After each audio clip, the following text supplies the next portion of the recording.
good afternoon, and welcome. Welcome to my YouTube channel and to today's video, which is an unboxing.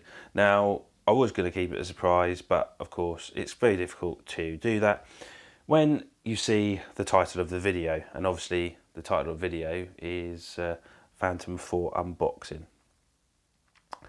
As you can see, or if you've had a look around my channel, I've had two drones so far, so this would be the third one, a Scout X4 and a Phantom 3 standard. Now, I'm not going to go into too much detail about those two, because at the end of the day you probably just want to see what's in the box. But it goes without saying that at the moment, as of June 2016 that we're in, what we have is pretty much two real contenders, or two choices, I feel, if you're looking for a fairly a budget drone, but at the same time does pretty much everything that you want it to. That's the Typhoon H and the Phantom P4. I will go into another video later on explaining why today I am unboxing a Phantom 4 and not a Typhoon H. So anyway, let's get on with it. I picked this up this morning on the way back from work, and what I will say is I got a far better deal than if I'd gone to a drone online retailer. Most of them are offering 0% interest when you purchase, which did entice me a bit, to be honest with you. However, I got this from, if you're in the UK, you'll know who it is. It's very.co.uk, an online mail order company, which generally overprice things and charge you an extortionate interest rate if you want to take out some sort of finance on their stuff. Before any discounts were applied, this was over £100 cheaper than a online drone store. So, and I got the option of 0% interest on 12 months. But anyway, let's get to the point.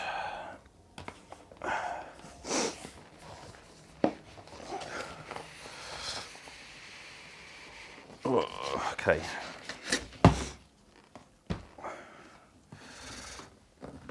Get that out of the way. And we're stuck with a fairly normal DJI box, if you've ever seen them before. It's actually a bit smaller than I thought. I don't know why I expected a bit bigger, but we'll now get inside. Break the seal. Now, obviously there's a lot of people who, let's just sit down, discuss the box here. I'm going to have to break, no I don't, it's alright. This being, it's a sort of a bit of a mix really. Some people saying that people like DJI, etc. should provide a hard case right from the word go.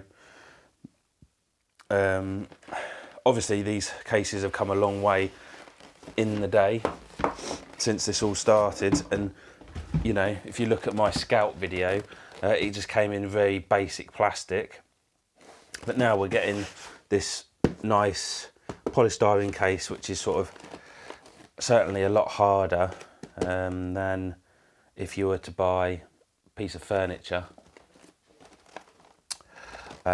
And you actually, to be honest, I'd actually consider using this.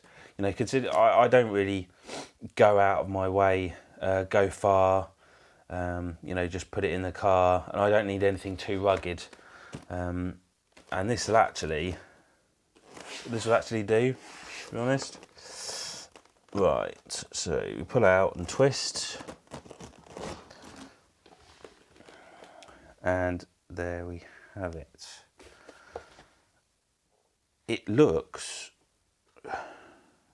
a lot smaller than previous ones, and yeah. Okay, right. Let's start by seeing what we've got in here. So it's all pretty compact in this box, to be honest. It doesn't allow you much room if you want to add any accessories or anything like that. But let's get going. First things first, we have bits and pieces of information and a little pack. Inside you have control. Remember, when you fly an unmanned aircraft or drone, the responsibility is yours. Be safe, be legal. Let's just have a quick look in here. They've gone away from the colours to indicate the front of the aircraft. If you remember, there's two. They normally have two little colours of your choice. So all we've simply got is various sort of bits of legislation or paperwork that either has to be issued with this. What's inside the box. So just to go through, in here we're going to have the aircraft body, the remote control, propellers, 4 pairs of propellers, the flight battery, the battery charger, the power cable, manuals. Accessories, we have a gimbal clamp, a USB OTG cable, a micro USB cable, a micro SD card which is 16 gig, and the carry case. So they are actually obviously describing this as a carry case. Intelligent flight battery, a bit of information on there, disclaimer, safety guidelines, and a quick start guide. Move that out of the way. So let's just start with propellers. Are they going to be the same as before generally, as in the same sort of... answer is no. Propellers, they've gone back to a shiny set. That it's still plastic, to be honest, but they're shiny now and they're not matte plastic, and they are protected by a piece of plastic over them. And as if you've watched other videos, you'll know that these are now pretty much press and then turn. There's none of these spinning anymore, so it's very quick. It's quick release. And we have 2, 4, 6, 3, 6. We have 8. So 2 lots. So in effect, we could crash it once and still have enough propellers to put new propellers on. That comes in a nice bag, which is good. We have, let's get this out. No, we won't go for that. We might go to that last. Here is your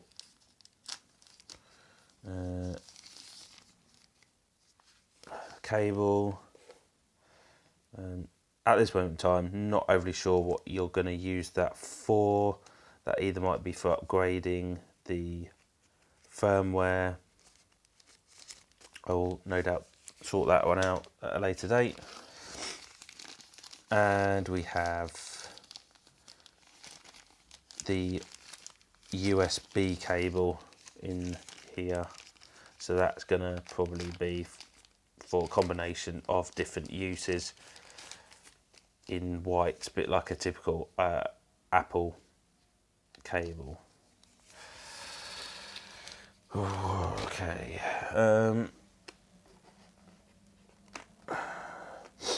Tell you what, let's get this out.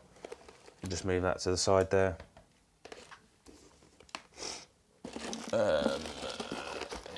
The charger has now gone back, they've gone to a white charger,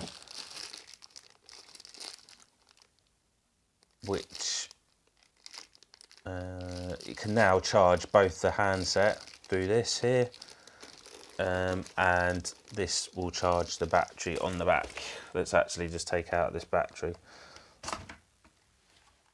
And it's charged a bit like the old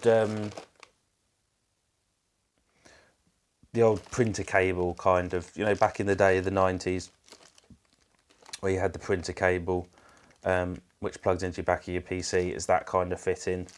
So it's a very nice and clean fit, which won't spark or cause any issues. That is the battery as well, and that comes with a bit of power left in it, obviously for safety reasons, but it's amazing now how remarkable and small these batteries last. Certainly batteries and things are coming a long way in the last couple of years. But that's the battery charger. Now we'll just remove this piece here, and there is your, in here, let's have a quick look.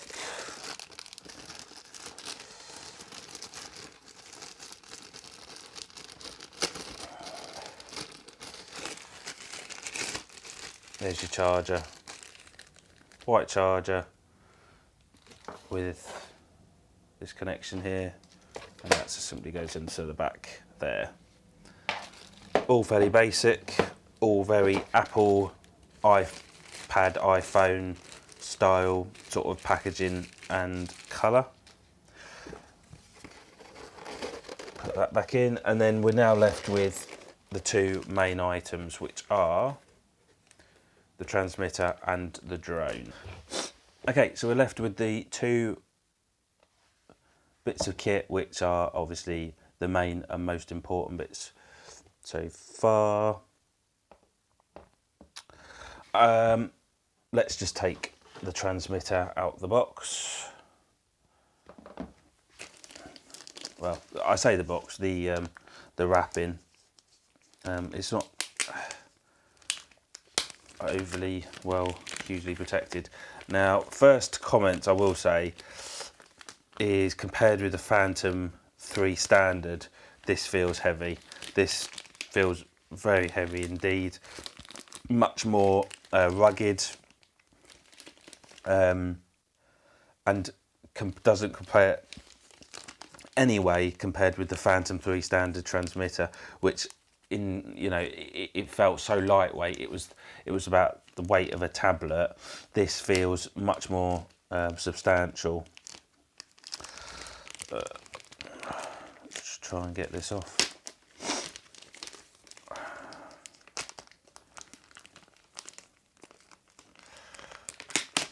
Right, we're getting somewhere now.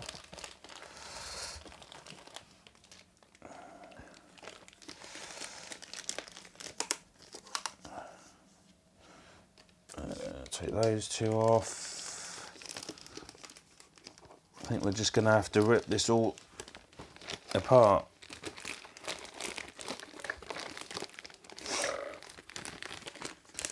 And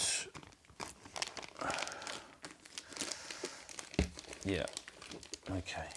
I do apologise for this. And now it's got all stuck in here, which isn't good. So we're going to have to start forcing this a bit.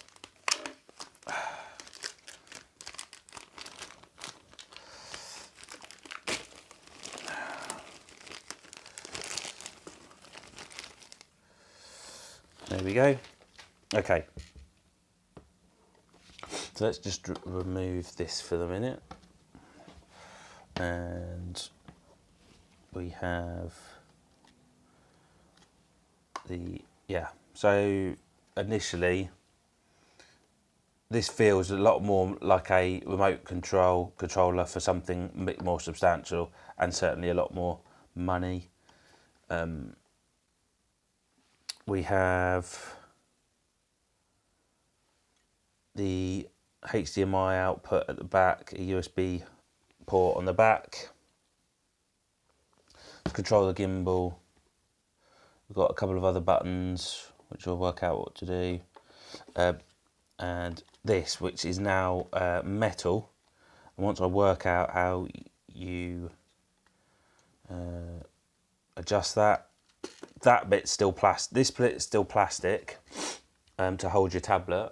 However, the actual clamp is metal. So again, unlike the standard, the P3 standard, I found my phone when it was here would just shake. The clamp was very basic, and to be honest, yes, you are paying, £300-400, and now we're into the over £1,000 thing. So you do expect a substantial amount for your tablet. But as I say, overall, this feels substantial. Nice plastic, rubber, sort of a soft rubber. This is the type of material you're going to get on your car dashboard. That sort of soft plastic kind of feel, and for your hands, actually, it's really nice and really comfortable to hold. It's not it doesn't have places where you can put your thumbs exactly, but in comparison, it's actually, I think, really, really nice to hold. And finally, the P4 is here. Again, so what we're talking about is a completely new redesign. Nothing appears to be the same compared with the P3. This is all now shiny plastic. Motors are all completely on the outside. They're not encased anyway. That's obviously to probably allow cooling. We have the SD card that's already in there. Personally, for me, the only thing I would say, just off the top, is I would have had a little cover, a bit like, don't know, I just feel sometimes these should have maybe dust covers, which is the USB port. A bit like the old Sony mobile phone, they have like some dust covers. But weight-wise, it's about the same as a P3 standard. And then obviously we've got light bridge and obstacle avoidance built into this. The gimbal is now all encased into the bottom here, which, let's be honest, a bit amazed that it hadn't happened sooner, but you can understand why, because when it comes to flight time, you need to extend it as much as possible. And if you can't make batteries better, you need to start looking at things like aerodynamics and stuff like that. And obviously, if you can encase most of everything into the body, then you run, obviously, for aerodynamic reasons, you run something far, far better and more efficient in the air. So, camera is pretty much almost looking like any other DJI Phantom in the same shape, but obviously, unlike the Typhoon, the camera will only go down. It doesn't move left to right, or it doesn't swivel completely around. But on another video, I'll explain why, again, I've chosen this over the Typhoon H. If we look into the back, you can see into the workings of it at the side. But again, it's all very compact, and gone are the days of wires and everything like that. It's what you get, what you pay for when everything's hidden. These are a lot thinner the strands here are a lot thinner than the old ones, the old P3. And that's pretty much it, to be honest. It is a lot smaller, I'll give you that. Oh, okay, right, so these now are completely covered, so you can't sort of, how do I put this?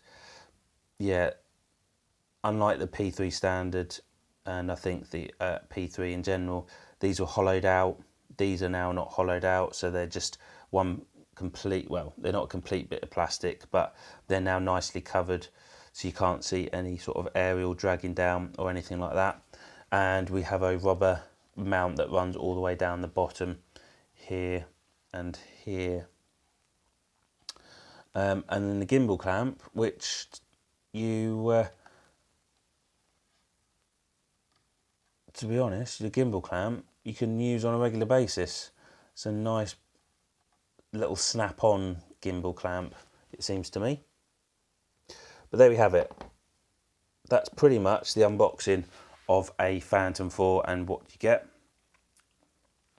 Thank you very much for watching. Please subscribe to the channel, because I'll be now starting to look to do the videos about the Phantom 4, flying videos, how-to videos, why you should get a Phantom 4 over a Typhoon H, etc. And yeah, so I appreciate if you could give me a thumbs up, that would be most excellent. If you could subscribe, that way you get notifications of new videos coming to my channel. My website is dronesco.uk. There'll be a link down the bottom of this video and will flash up at the top, dronesco.uk. But for now, thank you for the over 1,000 subscribers that view the channel and give me feedback on all my videos. Follow me with regards to yet another drone adventure with another drone, and we'll see whether or not this is currently the best on the market.